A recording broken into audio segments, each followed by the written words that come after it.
Alright, this is The Perks of Being a Wallflower by Stephen Chbosky. This is chapter 2, or the second letter. Alright, September 7th, 1991. Dear friend, I do not like high school. The cafeteria is called the Nutrition Center, which is strange. There's this one girl in my advanced English class named Susan. In middle school, Susan was very fun to be around. She liked movies, and her brother Frank made her tapes of this great music that she shared with us. But over this summer, she had her braces taken off, and she got a little taller and prettier and grew breasts. Now, she acts a lot dumber in the hallways, especially when boys are around. I think it's sad because Susan doesn't look as happy. To tell you the truth, she doesn't like to admit that she's in the advanced English class, and she doesn't like to say hi to me anymore in the hallway.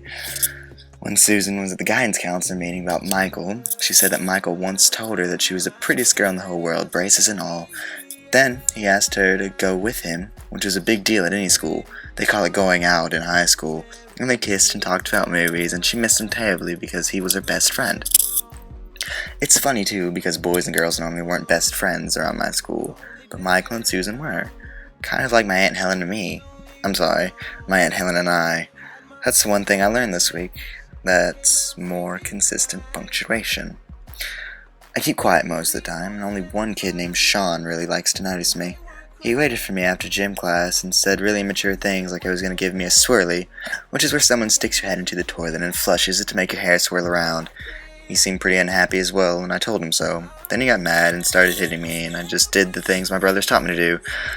My brother's a very good fighter. Go for the knees, throat, and eyes. And I did, and I really hurt Sean.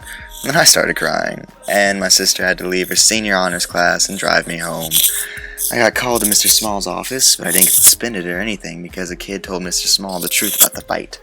Sean started it. It was self-defense. And it was. I just don't understand why Sean wanted to hurt me. I didn't do anything to him. I'm very small. That's true. But I guess Sean didn't know I knew how to fight. The truth is, I could have hurt him a lot worse, and maybe I should have. I thought I might have to if he come after the kid who told Mr. Small the truth, but Sean never did go after him, so everything was forgotten. Some kids look at me strange in the hallway because I don't decorate my locker, and I'm the one that beat up Sean and couldn't stop crying after he did it. I guess I'm pretty emotional. It's been very lonely because my sister's busy being the oldest one in our family, and my brother's busy being a football player at Penn State. After the training camp, his coach said that he was second string. When we start learning the system, he'll be first string. My dad really hopes he'll make it to the pros and play for the Steelers. My mom's just glad that he gets to go to college for free, and my sister doesn't play football, and there wouldn't be enough money to send them both to go. That's why she wants me to keep working hard, so I'll get an academic scholarship. So, that's what I'm doing until I meet a friend here. I was hoping that kid that told the truth could become a friend of mine, but I think he's just going to be a good guy by telling it. Love always, Charlie.